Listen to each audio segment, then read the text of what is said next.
Welcome to the latest chapter of the Christian Fiction Bookshelf podcast. I'm your host, Jamie Vaughn. This chapter of the Christian Fiction Bookshelf podcast is brought to you by Revell, a division of Baker Publishing Group. Revell offers practical books that bring Christian faith to everyday life.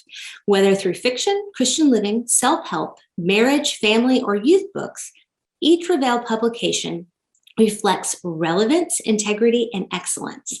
On today's episode of the Christian Fiction Bookshelf, we have author Erin Bartels here to talk to us about her latest work, The Girl Who Could Breathe Underwater. Hi, Erin. How are you?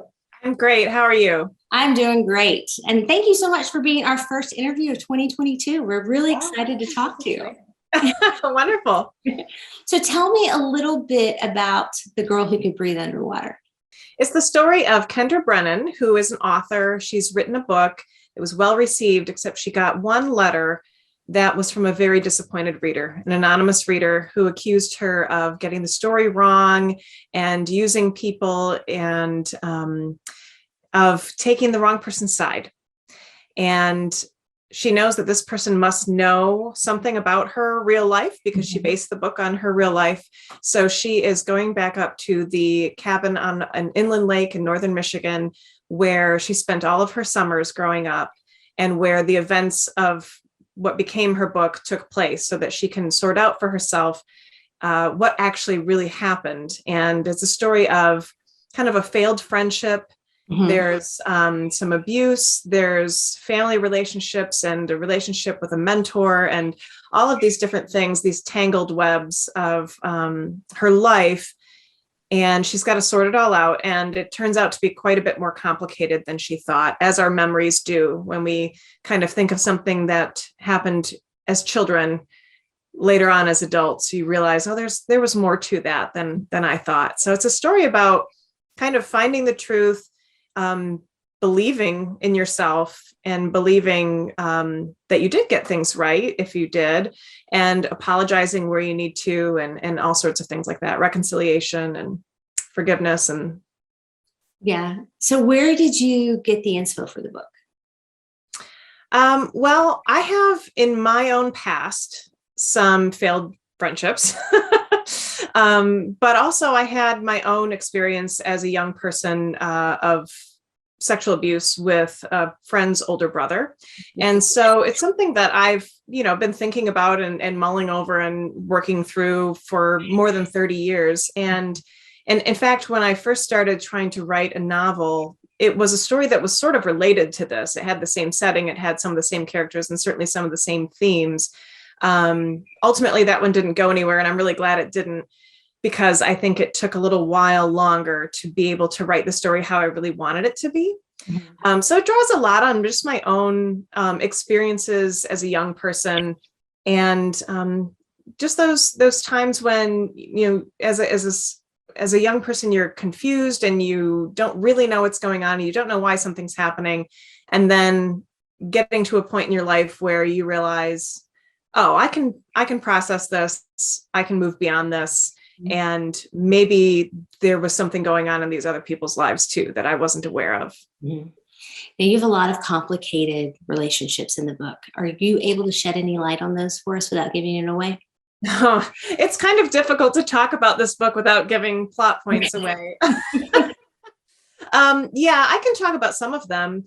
So I think one of the complex relationships is between Kendra and her mentor across the lake, whose name is Robert. He's a writer, and he's somebody who was a part of her growing up and a big part of why she became a writer.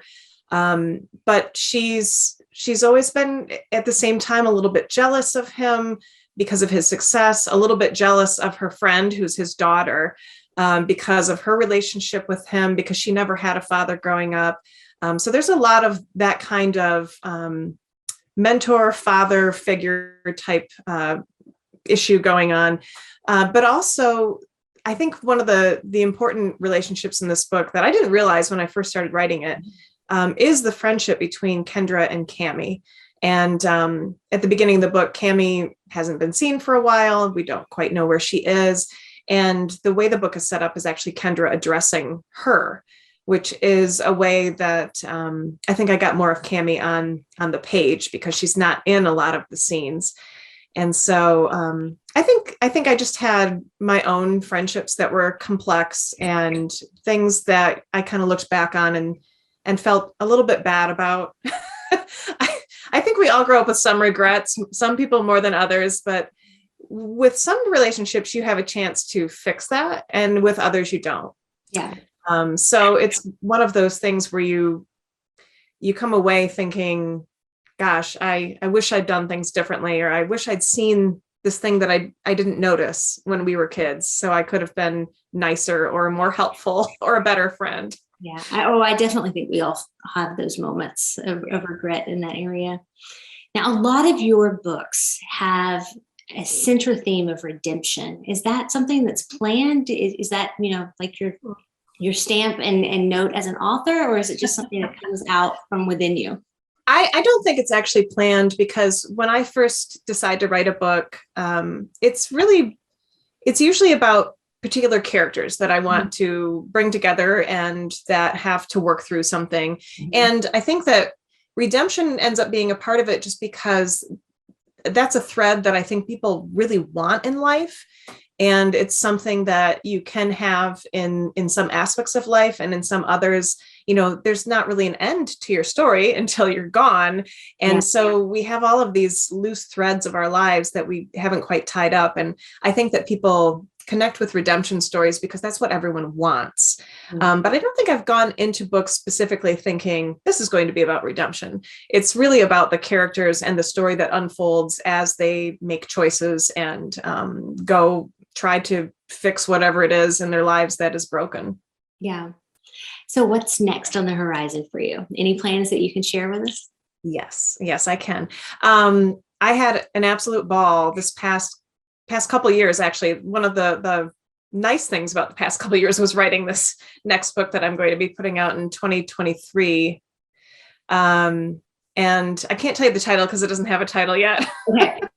But it is a story of two young musicians. It's set in 1990. And that's one of the reasons it was so much fun to write, because I kind of remember that time, that switch over from 89 to 90 as being a very hopeful time in our country. And I think in the world. I mean, the Berlin Wall was coming down, the Soviet Union was sort of inching toward democracy, and everybody was sort of optimistic about the future. And so it was really fun to be in that space for a while, while kind of everything was falling apart around us. And the story it's about taking a look at what's kind of ending in your life and then focusing on what's beginning.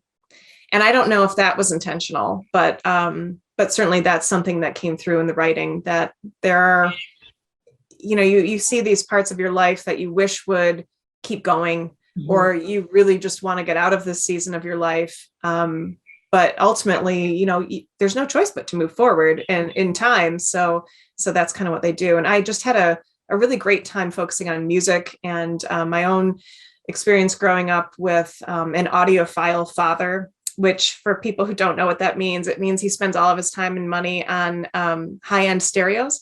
So music was like a thing you did in our house. He can't, sing, he can't keep a beat, but listening to music was very important in our house. And so I just really loved just reveling in the love of music and how it's a vehicle for self-expression and how it's something that really helps us heal and helps us connect with each other.